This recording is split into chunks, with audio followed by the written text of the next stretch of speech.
And I've been here for since 2012, dealing with rack inspections of all kinds of rack systems, rack analysis of systems also for their load capacity. And of course, as Damotech is a well-known, renowned company on rack repair as well, dealing with those situations. There I am, and you have me in full 3D almost. So the outline of the presentation is why inspections are essentials, when to inspect them, the what to inspect, the how, with the tools and priorities, documentation, and some of the takeaways from this presentation. So we try to get into the subject with the who, what, where, when, how, and so on. So why inspections are essential? So we know that OSHA, the Occupational Safety and Health Administration, says that, across North America, governments require that employers maintain a safe working environment. That's a given for any domain. And we know that the improper use, selection, installation, and maintenance of racking systems can put workers at risk of injury. There is also, last year, OSHA has a national emphasis program, which is the NEP, and the statistics are not really fun to watch when it concerns non-fatal occupational injuries and illnesses. That dates back from 2020. All industries combined, you have a 2.7% versus just the warehousing and storage industry, which is at 4.8. That is 1.7 times higher. And that's why they launched this national emphasis program on warehousing. So what does that mean? They will increase inspections, and there's a possibility of higher citations and penalties. So what we're saying, it's never fun when you're under pressure to do all kinds of modifications, repair, replacements to your racks when you're at the menace of being fined for them. So you better act now to be prepared for sure. So what we're trying to prevent, it's still part of the why do we want to do inspections on rack systems. It's to prevent these situations here. And I think these images are from European rack systems. They're not worse than us. Humans operate these systems and accidents happen. So we're trying to prevent these collapses from happening. Now, I've got a few videos. We've shown these things on YouTube in the past. Perhaps you've seen them before.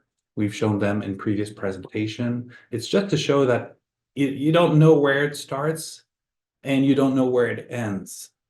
Look at this. It's not even over yet. And it could continue for a long time, right? So you have to keep in mind, imagine yourself, you're in your office or somewhere on the floor and you hear that rumble, incredible noise that comes out of it. And then, okay, you're safe. Nothing fell on you, but now you're counting employees to figure out who's missing, if anyone's missing. It's a horrible tragedy. So I don't particularly like to have that scary talk about rack collapses because they don't happen that often. But those people that we talk to that have lived through those have told us never again. Never again. Please show these videos to my employees. I want them to understand the seriousness of this. And we have to act and do whatever is possible to prevent that. Another video here. The person is not moving fast, just a little nick or a little tap on that upright. And the consequence is like way bigger than the minor impact that was in there.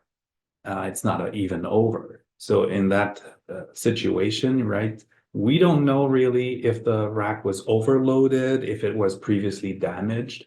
When we work with investigators in these kind of situations, what they tell us is every time, and it's almost no matter the type of accident that happened or incident like this, there's about 3 causes.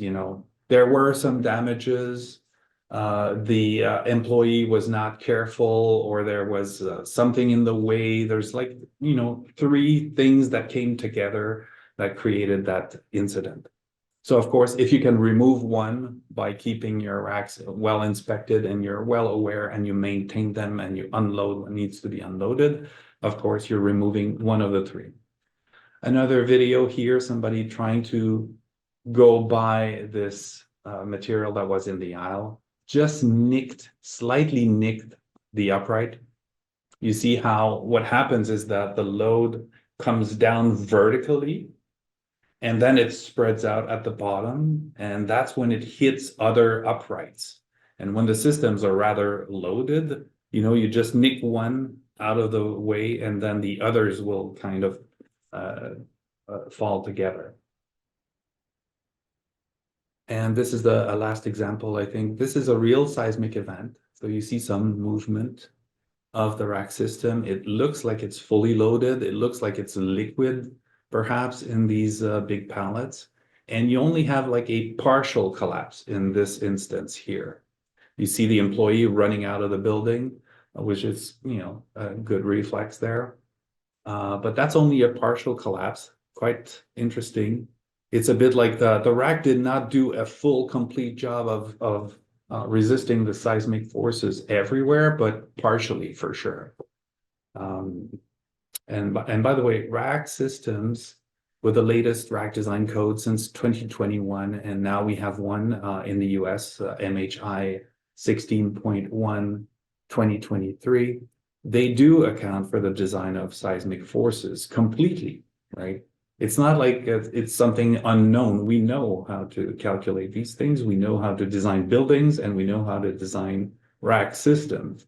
But when you have a proprietary system that's like 20, 30 years old, maybe, where do we stand now, right? It was probably not designed for full seismic forces way back then. If you bought that system from a second-hand vendor or a second-hand system, where does it stand on its capacity to resist these forces? So quick view of the seismic zones in the US. You can see that out west on the left side of the screen is where we have the most intense seismic activity. On the far right, you have seismic zones with the ground acceleration. So that these are expressed in terms of G's. And you see that in the red, we're at 0.4 times the gravity acceleration. So that shakes quite a lot. There's also that little zone here near Memphis, St. Louis, that has to be considered. So these are rather high intensive seismic activity that is expected. And in the blue, it says 0, but when we design racks, we have no choice. We have to check whatever you have. Maybe the impact forces from just dropping a pallet is bigger than the seismic forces. So it says 0, but it doesn't exist anymore. These are all zones, and all municipalities have a certain level of acceleration that we need to check the rack for. So racks are highly efficient structures that require all components, to be free from damage to fully bear the loads. So when we inspect and we see a scratch, a scratch is not a full damage. And if you have the same diagonal bracing from the bottom all the way to the top and even beyond your last beam elevation, of course, if that very top brace is damaged, well, it's not doing much to resist these forces. It's above the load, right? So there's a different way of looking at things. But mainly, the way racks are sold is you will ask a bunch of providers to, okay, give me a price for that. And so everybody's going to fight on price, which means fight on the steel volume, the total volume of steel that's going to be sold. And therefore they optimize it, like really optimize it. Racks are never designed, well, never. It's not in our design codes to take into account possible forklift impacts. 6,000-pound forklift carrying 3,000-pound pallet is like a 9,000-pound object moving against a little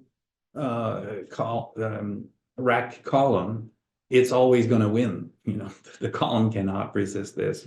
It would cost like crazy amounts of dollars to try and resist everything everywhere. You just side shift a pallet, you try and remove it, you hit the diagonal brace or horizontal brace.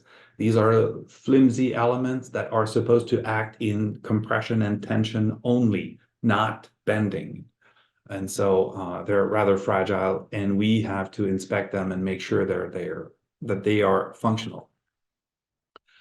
So at Damotech, how to be safe, we have developed this rack safety flywheel that you can attack from different corners of it if you want.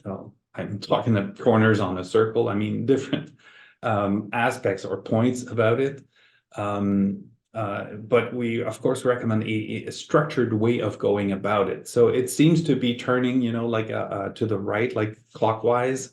And the inspection part is what we're talking today, mostly. But you can see there's inspection that gives you some insight about the problems that you have, what types of things. And then you go into the maintenance, right? So let's correct these defaults, these issues that we have with the rack. And maybe we can, put some money into preventing these things from happening again all over the place. So when you fix something, if you have that insight, at least you can think of, okay, can we do anything to fix this and stop just repairing? Because every time you need to repair, you need to stop access to that aisle, and then either you dismantle the whole thing and you change, swap the uprights, or you have somebody come in and repair it. Can we prevent this? And this flywheel, without going into too many details, you can see it's based on the rack safety, of course, but what are the values, the core values, employee well-being. We don't want to have to dig someone out of, a collapse. We want this thing to be efficient in our operation, and we want to be compliant so that we don't get fines from OSHA or anybody else. And that brings us with in-house knowledge, and you can use and leverage third-party expertise to get you started.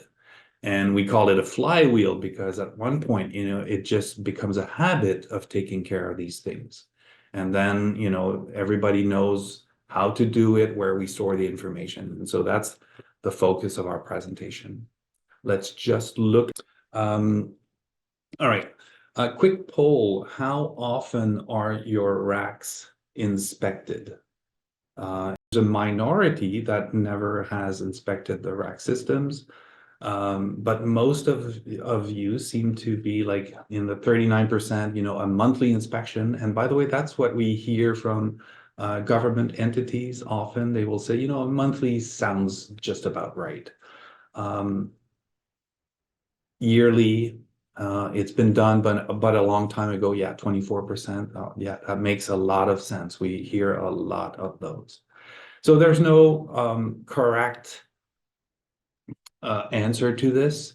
Hopefully you see this now, 39% monthly, 29 yearly, 24. It's been done but a long time, and 8% never. There we go. So how often should racks be inspected? So what we recommend, and that's what we presented also at MODEX, is to have a third party that comes in that really knows their stuff, that can look at your LARCs, which are the initial stamp drawings by an engineer that says this is the capacity in this type of configuration. And so we come in, we check that, make sure that they match.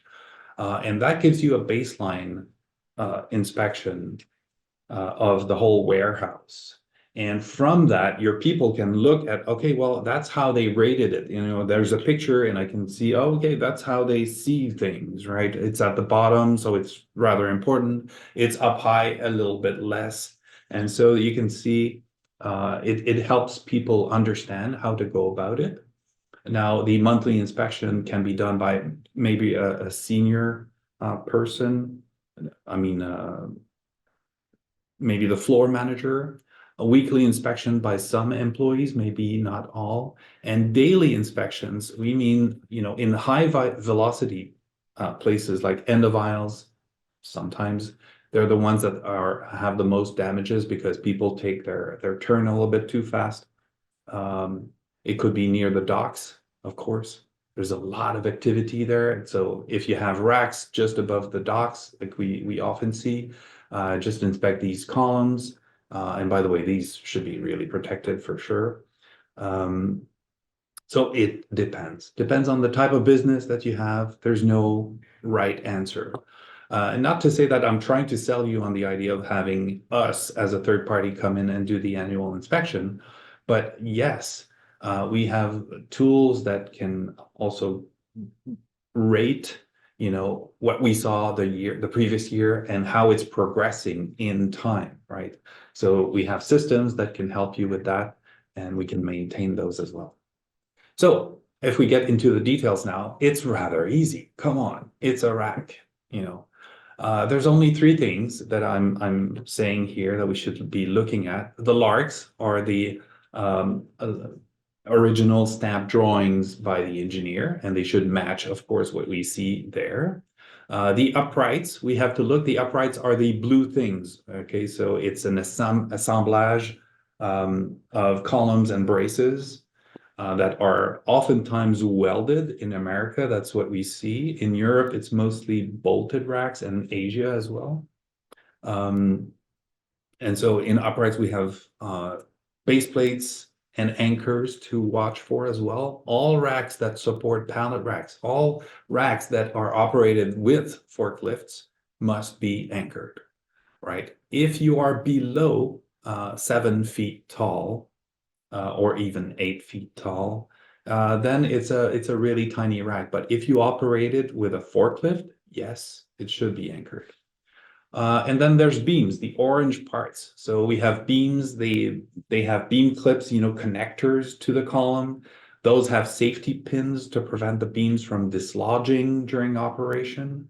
You may have safety bars, and you may have wire mesh. And that's all part of the inspection, because if you have safety bars, but they moved and they're not at the right position, the operator, who should have kind of a feeling of safety, I know that there's safety bars, so it's going to catch my pallet if I don't position it too well, right? But if he's in that mindset and the safety bars have moved and they're not there anymore, it's dangerous. You're kind of exposing him to a dangerous situation. So professional inspections look into rack damage. Well, let me say it differently. The one thing that we see with people who do self-inspection, which is the hardest, is that they're facing an issue. They know, a 5-year-old can say, well, I can see this is damage, daddy, compared to this one. But how bad is it? And they kind of feel that responsibility on their shoulder. Well, if I point out too many things, right, it's costing the company. Will my boss be not okay with this? Come on, you're flagging way too many things, calm down. Or if it's important, but I can't really judge, am I putting people at risk? And so they really feel that burden. It depends on the people. Some people just do it blindly and they don't ask any question, and just, it's got to be done quick. But that's what we've heard. Most of the people are a little bit worried. And even with training, there's always that, doubt. I'm not sure.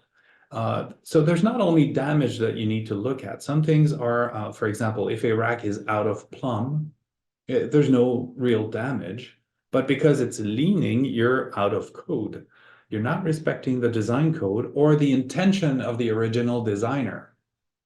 Your original engineer, for example, designed it thinking that it would be straight, but now it's leaning, so every connector has stresses in it.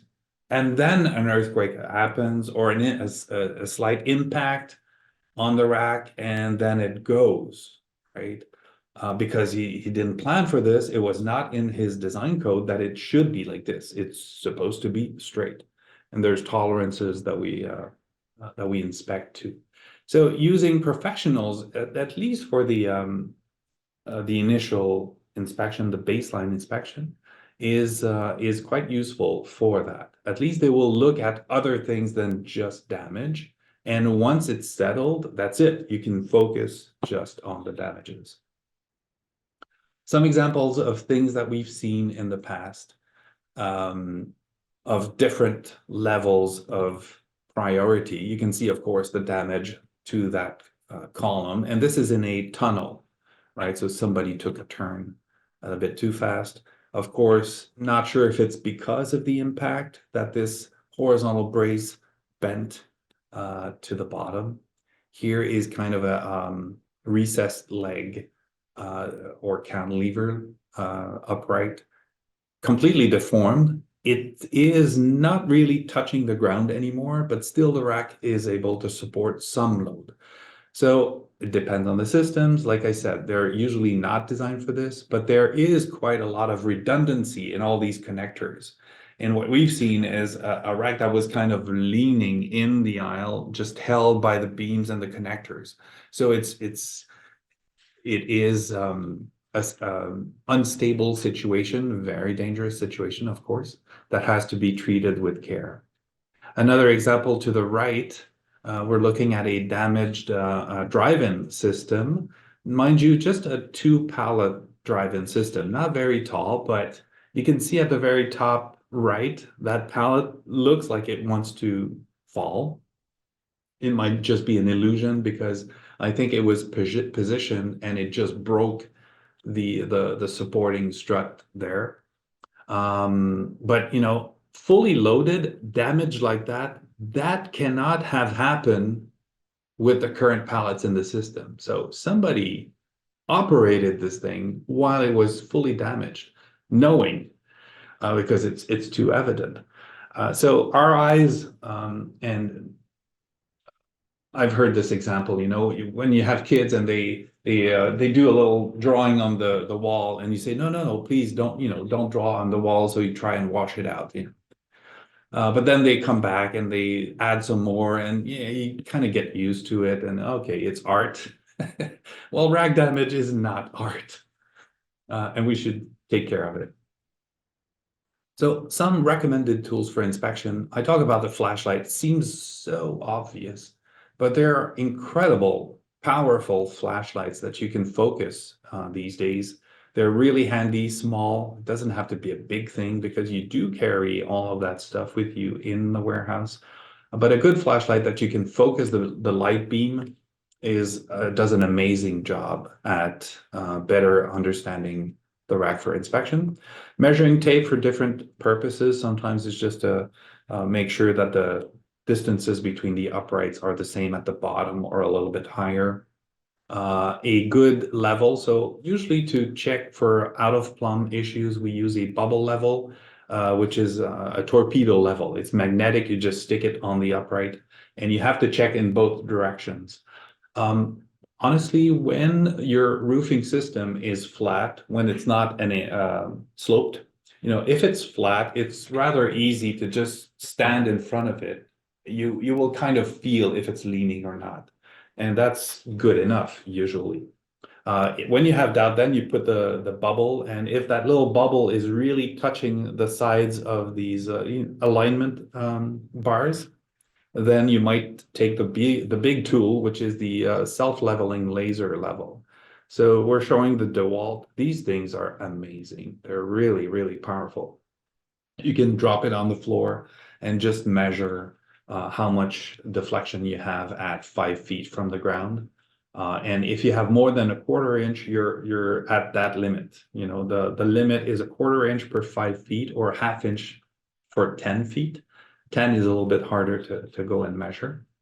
And then you have to carry a checklist of some sort, or at least a digital device for the inspection. So what you're seeing on the right is our own Damotech platform that allows for self-inspection. And of course, don't forget to use the proper protection equipment. So if we look at our little rack damage assessment checklist, You can download this thing, by the way. You see the address, damotech.com/checklist, and you can go and get that. And we can look into a little bit more detail. So very easy. You write down the location, which is usually one of the pallet locations. So I usually check either the floor pallet, the floor slot to the right of an upright. And if it's the last upright to the at the right of the system, well, then I take the left. And so you can note, okay, which upright? You've got two columns for regular standard racks, so you'll put one if it's the front one. And then if you also have a brace, you could say, well, it's the D1 for the first diagonal brace. It's got a damage. Beams, it could be B1, B for back, or B1F for the front. It's your thing, right? Same for the anchors. It could be 1 for the first one, 2 for the second column, and so on. And then you add an observation if you want. And then there's this thing, the priority, which is, like I told you, the difficulty that regular floor inspectors have is how to rate these things. So we'll get into that quickly. One really good practice is to keep an inspection history. So either use a binder or, like we said, this is another view of our Damotech platform. All these dots that you have there are issues on the rack. It could be a beam, it could be an anchor missing. The dot becomes a little bit bigger when there's more issues on it. And when you click on one of these dots, you can see the issues. In this case, 1, 2, 3. I guess there are 4 issues in this one. No, oh yeah, there's a little 3 there. I see it. So 3 issues. If you click on the image, well, you'll get the details of that issue. So how do we categorize them? We go by priority. So there's no rules, there's no code saying how to go about it. We know that the Canadian code proposed something. The US doesn't really propose something in this particular rack design code. And Damotech, we have like 30 some years of experience with racking systems. And we came up with this one, which we think is really simple. So there's only 4 categories, and we try to not use the green. And that's what we don't like about, like in the Canadian code. And I've seen this, sometimes they just put it green, which means go for us. But I'm going to tell you why later. We don't like that. So unload is really unload immediately. You come there, you see this, you're scared. It's really dangerous. You stop, you call somebody, please come and unload this. Start by the top, be very careful, try to move people away as much as possible. Then there's high priority. This is something that needs to be fixed, okay? But there are some loads in there right now. It doesn't seem to want to fail. Or for example, you've got a damaged diagonal brace. So a diagonal brace is really there to take the front to back seismic forces or impact when you load. It is necessary. It's not just for seismic. It is stabilizing that upright. It's in a damaged state. Depends. It's 3/4 of an inch off its center line. Yeah, we know we need to address that. We'll do it as soon as possible. Do we need to unload? Well, not necessarily, right? Do we need to partially unload? Yes, that could be something that you wish to do. Again, it depends on the type of issue. So, the professional might come and say, okay, well, this is a high priority, but I'm not telling you to unload. Just continue operating, but do it. You have to plan for it and repair. Now, moderate is that gray zone. Okay, and we say address in a timely manner, which is like very unclear, and there's a reason why. As warehouse is a living entity, and so it might get damaged some more as you're trying to address things. There's new damage that comes, and then those need to be fixed before, and so on. And so that moderate is that elastic zone where you have issues that you want to address, but it doesn't need to be like right now.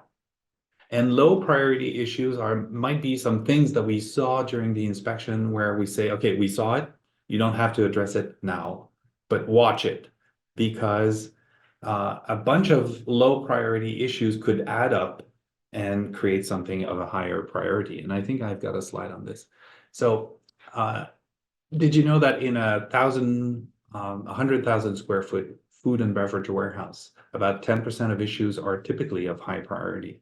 And those are numbers that we see because we have like thousands of warehouses that we've inspected in all kinds of domain. But in the food and beverage, it's about 10% of high priority. So some examples of what we've seen and what people do, and it's not to laugh at their solutions, just to say that people see there's a problem and they try to act on it. So in this case here, there's some wrapping with a metal part to try and kind of stiffen. They use wood with strapping. This is plywood screwed into the column to try and maintain it. So, wood versus steel, we all know that it's not really efficient here, but at least they tried to do something. Might not be the right thing. So issues, unload immediately, that's obvious for everyone. High priority, badly damaged bottom column here. This is where all of the forces come down, right? And you have to put yourself in the shoes of the original rack manufacturer. If that person was to visit your warehouse and looks at that, they would say, no, not good. You change the upright for sure. Or repair, of course. And so squished back column here, you have all the steel, everything is there, but now it's deformed. It's kind of hinting if you need to collapse, Mr. Upright, here's where you do it at that location. Damaged diagonal brace, like I told you, if you're not in a seismic zone, it's still important because it really does stabilize that upright. Moderate issue that you need to address in a timely manner. So you see again, squished back column, but not too bad. Depends on how much load you have. If there's not much, maybe, that upright was over designed for what you're putting in. So there's some reasoning there. Missing anchors over here. We think in this particular case was just a moderate. And one inspector versus another might not say the same thing. You cannot have truth on everything for everyone at the same time. Missing safety pins. So safety pins on the right side, there's something missing, and those prevent the beams from being dislodged while you remove the pallets from under that beam. Okay, so at the bottom level, it's a bit less important that if we see it at a higher level, because the operator, especially if the forklift, you drive it from the bottom, you're operating something up high, you might not see clearly that you're unclipping a beam. So the presence of these safety pins is mandatory. And low priority issue, here's an example of a support safety bar that is present, that is under the pallet, but it's moved from the first quarter of the width of the pallet where it should be. And so when you put safety bars, they're supposed to be screwed in, they're supposed to be attached to the beam so that they don't move left and right. Middle picture here, we see that there's an anchor that doesn't seem to be all the way down. Depending on the type of design, we might need it to be really secure down there. And again, slight damage on a diagonal brace. You can see this. You could even take a pair of pliers and bring it back. It's not a pure recommendation I'm saying, but don't worry too much. Did you lose some capacity? Yeah, perhaps. This is the slide I was talking about. When you have like a twisted bottom column, plus a little dent, plus this, plus the diagonal brace, where do we stand now? No one can really tell you that. If you ask an engineer, he might say, well, okay, well, I'll have to test it. So take it out of there, rebuild it in a lab, just compress it, destroy it, then come back to you and say, well, how much load were you putting in there? Oh, you were fine. It's a bit late for that. LARCs, rack documentation.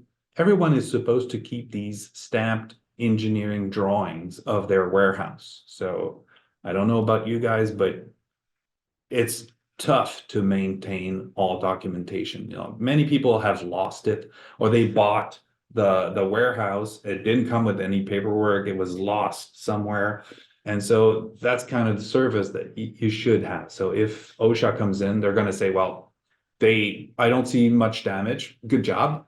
Do you know the capacity of your racks? No. How can you put weight on them if you don't know? So that's going to be not a fine, but they're going to give you some time to find engineers and do this. So there should be available for inspectors, and the documentation should match what you have in the warehouse and should be up to date, of course. So in the Damotech platform, I'm just giving you like a little, you saw these 3 pie charts of statistics on the damages. Here's a small warehouse. You have access to your reports. So when we go in and we do our engineering stuff, we put everything there, the documentation. And that's super interesting because if you put it there, you're not going to lose it. So all of the information pertaining to your rack capacities, all of the inspection history, if it's on the platform, that's where it is, you know, and you're not going to lose it anymore. And that platform you can share to different levels. So people who have multiple warehouses, you know, they can say, well, I'm going to give like, I have access to all my warehouses, but different managers have access only to their warehouse. So they fill it up and I can have a picture and I can see everything that's going on in terms of issues, in terms of capacity. So low capacity, you have to have plaques or capacity labels that are displayed. These plaques here are like a general approach.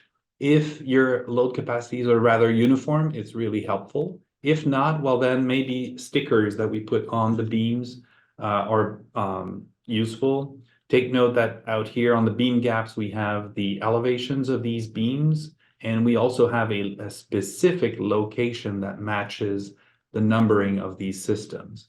Because sometimes people take the beam and put it somewhere else, don't change the label. It's not the beam, it's not the label that's supporting the load. It's an ensemble of beams and uprights. It's the whole thing. It's not just because you have a 5,000 beam, 5,000 pound beam capacity that the rack onto which you put it can take it. So they have to be easy to read and visible. We do this for the operators, of course. They have to have kind of a feeling of, am I putting a, you know, this pallet seems like it's 3,000 pound, and I can see that it's 1,000 pound per pallet that I can put there. So something's wrong. You know, I should not do this. Changing beam levels requires engineering calculations. Here's a little video, and I think I need to start it. Yes. So we're loading this with steel plaques, and these are the racks that I have behind me. They're foam core, so we can just cut the first beam elevation out. So you could see that we fully loaded 4 beam elevations, and now my colleague Honorio is holding it while Sarah's trying to put the loads back in, and we couldn't even put half the load. And that's because the capacity of these uprights, these sticks, you know, vertical sticks, they depend on the unsupported length on the side. So the presence of these beams is kind of preventing the column from just buckling sideways, right? And so it's the length that is unsupported is a divider in the equation for the capacity of these columns, but it's a divider that is squared. So if you had like equally spaced beams, like in this example, and I just cut one beam level, now the length is twice, but it's a divider in the equation. So we're dividing by a factor of 4, not the same capacity at all. So it's dangerous. So some takeaways of the presentation. We're coming close to the end. I have a few more slides to talk about some products and services to help you. So why we do it, of course, it's the people. The people come first. The frequency, we talked about this, you know, the annual baseline inspection is something really helpful that we believe. then monthly, weekly, and sometimes daily inspection. I'm not sure I have a lot of time to talk about this, but some clients, what they have done is they have assigned people from their warehouse to certain aisles. They even put their picture at the end of the aisle, and they're kind of responsible when they start their shift to walk up and down the aisle and have a look, and they have power. If it's dirty, there's like wood or wrapping in the aisle, they can ask the people responsible for cleaning to come in and fix this. So they have some level of authority also because it's their aisle. And when they switch shift, they have the responsibility to walk it again because the other person that's going to come in, if they find it's not okay, they're going to report on it, right? So that's one way of going about it. So what to inspect? It's rather simple. Make sure you have the original drawings with the capacities. Make sure you have labels on your racks stating what is the capacity of the rack. Then you inspect the uprights and the beams for damages. And how? Well, we presented some tools. Please keep documentation of all this. If there's a collapse or anything goes wrong and you come out and say, well, last time we inspected was like 2 weeks ago, you're good. Who did the inspection? Did they not see this? And it might be so that they did not see it, but you tried. That's the important portion. And training as well. So the rack safety flywheel, I think I spoke enough of this. Just take note of the address damotech.com/flywheel. And then how Damotech can help you. So we provide engineering expertise. We have engineering services to reverse engineer your rack capacities to do that baseline inspection. And also we provide rack safety training. It could be on-site or remotely, like a bit like the webinar that we're doing today. And that's a great way to introduce the subject. The feedback that we get from them is people really learn stuff that they did not expect, although they've been like many, many years inside warehouses. And the other thing, of course, we have rack repair solutions, but also protection kits. So this orange line that we have here, the Damo Pro, has a lifetime warranty against even impacts. Very powerful. The last image to the right is the Damotech platform. We've shown it during the presentation. It's an inspection platform. It works on tablets. It works on PCs, Macintosh, whatever. It's web-based, and you can have multiple warehouses of your own in there. So in terms of rack repair solution, the Damo Pro that we can see on the left, which has a lifetime warranty, the Damo brace, just to fix a very local issue with a damaged brace. It could be horizontal or diagonal. That's something quite interesting that your maintenance teams can even install because it doesn't require much. Then in terms of rack protection or building protection, we have to the left the Damo Guard, which has a bullnose and a very strong anchor at the bottom. So that thing is really helpful as it diminishes the stresses that the columns receive upon frontal or side impacts. So I think side impacts is 9 times less forces transferred to the column than if you don't have any protection. And also it's attached to the column and it doesn't dislodge ever. Some people use these plastic things, and one of the concerns with those, they're a little bit bigger, they take a little bit more space, but when you hit them, sometimes they just bounce off of the rack. The Damo Shield is a very popular solution to protect building columns. There's also, at the bottom part here, there's something that we can put there to prevent forks from ever, if you're driving with the forks a little bit higher, we have a fork blocker that goes and you just add it to the unit. Demo guardrail, which are kind of fences, those here that we're showing are fully welded, so incredibly stiff and strong, which do act as a good protection. Demo end guards for the end of aisles. And we have a rack inspection package. Perhaps you can just scan this QR code or go to damotech.com/inspection kit to get you started. There's a nice rack safety poster that you can post in the dining room of the warehouse, for example. A pocket guide here, which is the practical guide to rack inspection, which gives you the major portions of, how the code sees things, what you have to look for in a little bit, somewhat detailed, interesting. And of course, a document showing the engineering services and our inspection checklist. We are at the question portion of the presentation. Honorio, did you compile questions from the crowd? Yes, of course. I answered a few of them, but I have a few pending that maybe you could answer to the rest of the audience. So the first one being, where can I easily find the local laws governing the racks, and maybe which one are they? Okay, so the most states, if we're talking about the states, I'll get to Canada. I'm not sure we have Canadian people on the call, but in the US, most states have adopted the IBC, which is the International Building Code.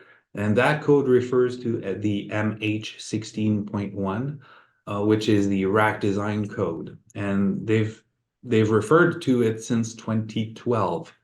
So that's pretty much it. If you have to respect something, I'm pretty sure it's all over the states.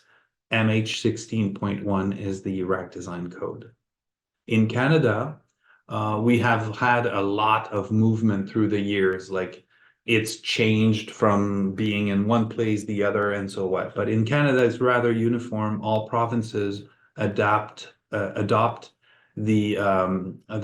Canadian Building Code, the Canadian National Building Code, and this one refers to S345, which is the rack design standard. Perfect. I guess we could move on to the next question. At what point is a rack deemed unfixable? If a rack is fixable, what is the best and safest way to fix it? Oh, so during the presentation, we showed different levels of damage. If it's in that red zone, no question about it, you go for it. In our little booklet that I just showed in a few slides before, that you can download, you will see what we talk about, the 1-2-3 rule. And so the 1-2-3 rule says, if you have a frontal impact on a column and it's beyond 1/8 of an inch, you're entering that gray zone. If it's a total dent of the column of a 1/4 inch, you're in the red zone. Now it's a high priority because you did lose some capacity. Like I said, I can't tell you how much, but for sure, it's not the same column. And if you were to talk to the manufacturer, he would say change it. So the 1-2-3, we're saying 1 because for frontal, so 1/4 of an inch. Then if you look at lateral, 2/4 of an inch, that's 1/2 an inch. That's enough to act right now. And for braces, we say 3/4 of an inch of deformation. But if it's like a U shape like this, and there's only one edge, like I said, that's not a 3/4 of an inch, just that. I'm talking about 3/4 of an inch up or down, where there's a kind of a break in the brace. That's where you automatically it's done for. You need to repair or change this. So the safest, I think that the question was, what's the safest way? Honorio? To repair? Going back to the question, what is the best and safest way to fix it? Okay, best and safest way. So there's only two directions that I see. It's always replace or repair. So, if you have sprinkler systems inside your rack system, Replacing is a nightmare. It's really, really hard. So then, of course, the safest, easiest way would be to repair. You have to choose a partner that really understands and respects the design code. By the way, Damotech is a member of the RMI, the Rack Manufacturer Institute, which are the ones who write the rack design code in the US. So we are following their guidelines. We are contributing to these guidelines as well and rack design code, which puts us, of course, in a really good position. There's not that many rack repair people that are really, really serious about it. But I don't want to speak against anyone else. We have a few questions a bit interrelated. So how can someone determine the load capacity of the rack? How often? And let's say the last load capacity was done 10 years ago. Is it still valid? Uh, yeah, wow, that's right on. So racks are structures. Like we said, they're highly optimized. And so, by the way, a rack system basically holds more load than your building, a one-story building with the rain and snow and whatever you can throw on it. It's supporting much more. Of course, it's got much more columns to do this. But it is a structure, it is complex, it has to deal with seismic forces, and only a structural engineer knows how to do this. The original equipment manufacturer, the OEM that provided this, has technicians that could provide load capacity because they really know their stuff. But if you have modified this system through the years, it's not what they sold anymore. It's not the same. And oftentimes, by the way, what we see when we do the reverse engineering, we really take the time to measure the upright thickness, the gauge of the steel, because somebody might say, okay, well, what's the capacity of my system? You just measure one and you assume they're all the same, but they're not. So sometimes uprights have been replaced with something really similar, but not the same gauge, so therefore not the same load capacity. So 10 years of warehousing where you have movements, and depending on the type of businesses you have, you serve different clients, well, therefore you adjust beam elevations and whatnot. If no one has looked into it, definitely you should be revisiting your load capacities. And also doing that will secure everything in the sense that if it is done to the latest rack design code, well, then you'll know where you stand. So I would say in both situation, there's no how often.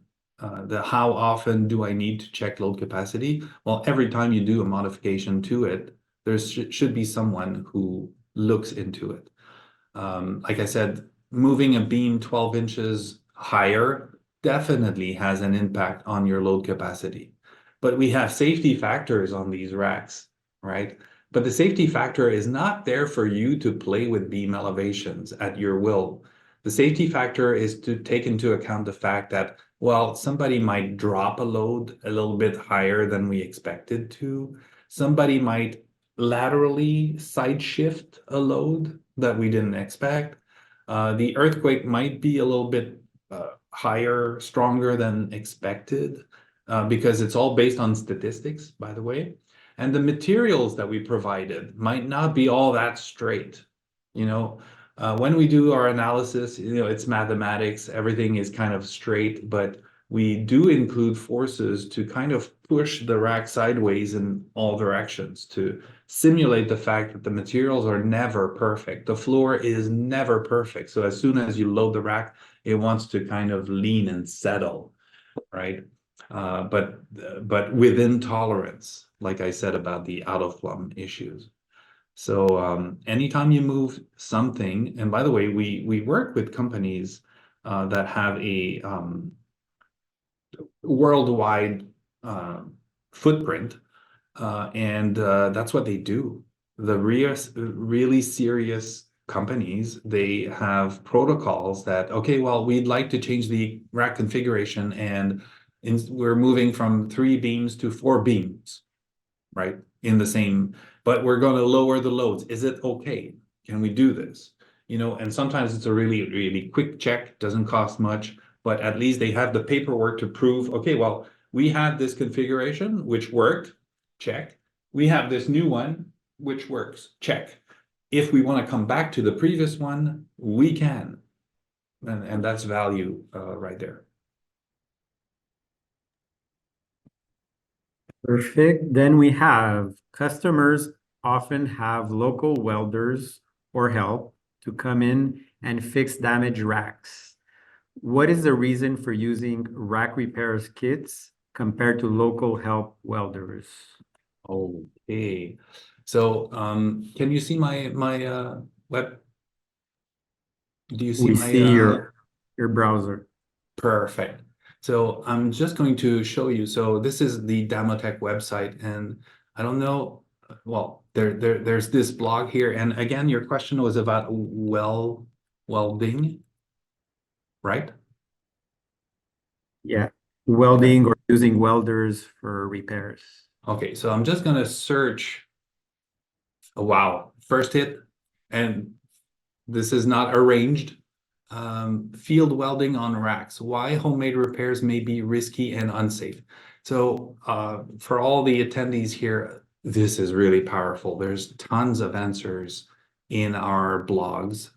And so I'm just going to go to it to show you what we're talking about. So to answer the question, first of all, so although field welding inexpensive and whatnot, why can't we simply weld a stiffener? Blah blah blah. They're all legitimate questions for someone looking to fix. OSHA is not specific about anything, but the rack design code states that welds on test specimen shall satisfy and perform with strict conformance with the requirements of welding procedure from the WPS, the American Welding Society. And we know that there's fire hazards, of course, and there could be weld contamination. Temperature's got to be controlled, especially for cold form steel racks. It's got to be supervised, and the welder's got to be certified. And all of these things, and by the way, you see what I mean here? So this is a weld that's perfectly contaminated, let's put it that way, because they didn't remove the paint before welding. It may be very well good, all right, but if you ask an engineer to certify it, they're at a loss. I don't know, you know, it's who did it, you know, and for sure this guy was not certified because you don't do this, right? You don't weld like this. But it may be okay. It's just that if you ask someone to take responsibility for it, they're like, I don't know, I can't tell you. Take it out or not take it out, but you know, take X-rays to prove that the welds are okay. Well, good luck with that, right? It's going to cost way more. So I got lost in my in my thing. The other thing I'd like to show the people here is that we also have this. So the FAQ is really interesting. If we go there, there's uh, you know, different categories: general about Damotech, engineering services, rack protection and repair. That's pretty cool. There's also, if I just climb back up, there's also this one, the knowledge base. That's also quite powerful. It's knowledge about tons of things. We have separated it here, but you can go into, you know, pallet rack safety, for example, and then we talk about these different subjects and we elaborate. Does wire mesh decking need to be fixed to the rack, for example? And then we elaborate, sorry, a little bit more to give you some idea of how to go about this. So on that, I think we're at the hour. Yes, 1:02. I have to thank you everyone for participating. I think we're going to end on this note. And if you have other questions, please go exactly on the website and visit us there. You can ask questions even there. And so that's it. Thank you all for attending.